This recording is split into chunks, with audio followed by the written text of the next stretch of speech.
right now. This section right here of State Farm Stadium was the first one to be sat at about 7:40 this morning. So these people now are going on over 7 hours of sitting in those seats. They are streaming out.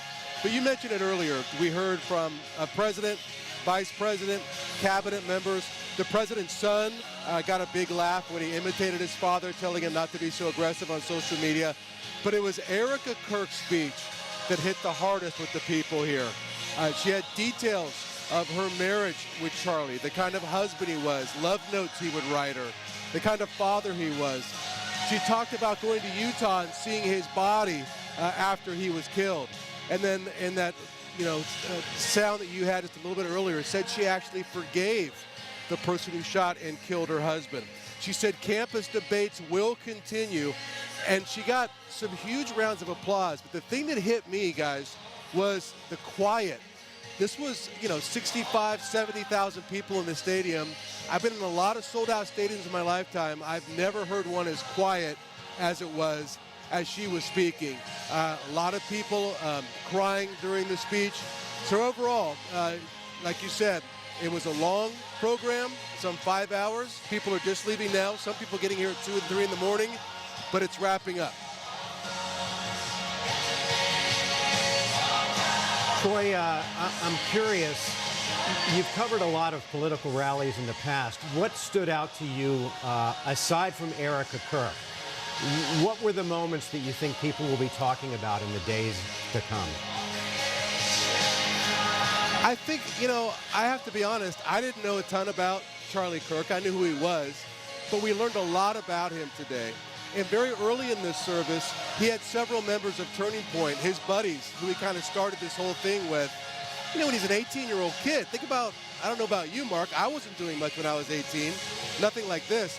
So learning about the kind of drive that he had to build this organization and this movement, agree with it or not, I think that was the thing that hit me a lot today, is how much he accomplished in his 31 years. Yeah. One of the stories that we heard early on in the memorial service was the woman who said, Charlie Kirk said, I need $50,000 to get Turning Point going. Yeah. And she said, if you can raise the first 25, we'll match it. Yeah, and a lot of the speakers talking about his hustle in the early days of this startup and how, he was basically traveling all the time, generating ideas, coming up with slideshows and PowerPoints and just, basically building this thing from the ground up. So from that 50,000 all the way to an organization, generating multi-millions of dollars. And that he was able, when he hung up from her, he called her the next day.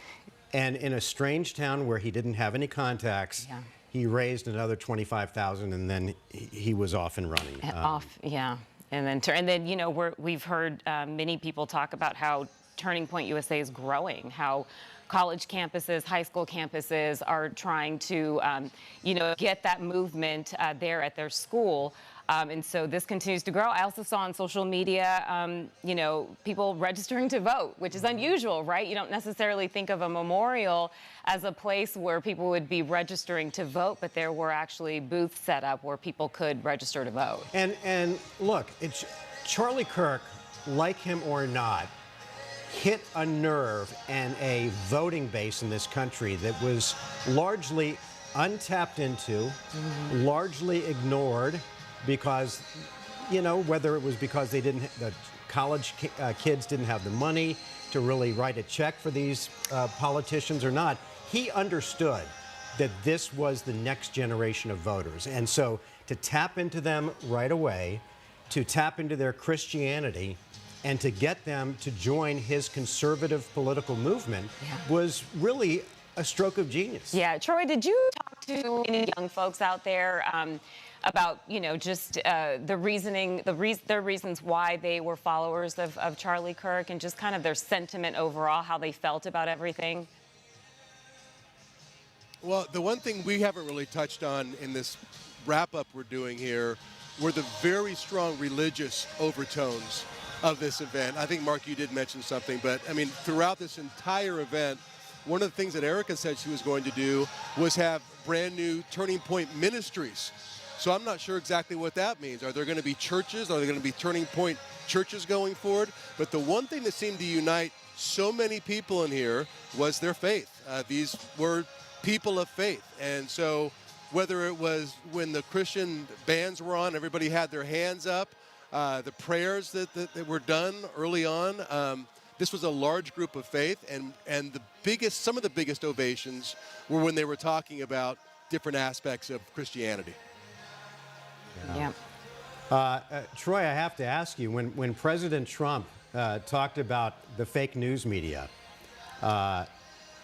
did people turn around and point at you or look at you? Because I have personally been at President Trump's rallies in the past, whether he was campaigning or already president, where he would talk about the fake news media, and you would get some really hard looks from the crowd. Did you experience that at all? And beyond that, a year ago, I was at Desert Diamond Arena right across the street here for a Turning Point rally featuring then candidate Donald Trump, where he had everybody turn around and look at us, and we got booed. They're the enemy. I don't know if he said they're the enemy. It was something like that. They're not helping us. They're fake. They're this. It was really negative. That wasn't the case here today. I think I only heard fake news media twice, which is not what you normally hear at a normal Donald Trump rally during the campaign. And no, we didn't get the hard looks. We didn't get people giving us the bird like we did last time or booing us. It was a different vibe out here. And again, I think I'm going to go back again to the religious kind of, if you come in here and, I kind of expected it to be a very somber event, but instead people were like trying to lift each other up. And I think that comes from having a big religious base as part of this event. It really was like a tent revival there in many ways, from the pastors that spoke at the beginning to all of the members of the president's cabinet that came out and spoke, Marco Rubio and J.D. Vance and Pete Hegseth, all invoking religion into the conversation. And one of the things that I heard today that really resonated with me is that the assassination of Charlie Kirk immortalized him and immortalized the Turning Point movement.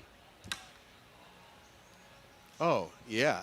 They were actually at one point comparing him to Jesus Christ, in that it was a short life, and once he died for his cause, he became bigger than he ever was, and that's what they were saying. The Vice President J.D. Vance said that he has said Jesus Christ more in the last 2 weeks than he has in his entire political life. So, maybe that's what comes out of this, is people, we discussed it earlier, are more young people suddenly turning religious, or are they feeling more comfortable talking about it? Because it seems like it's relatively recent development.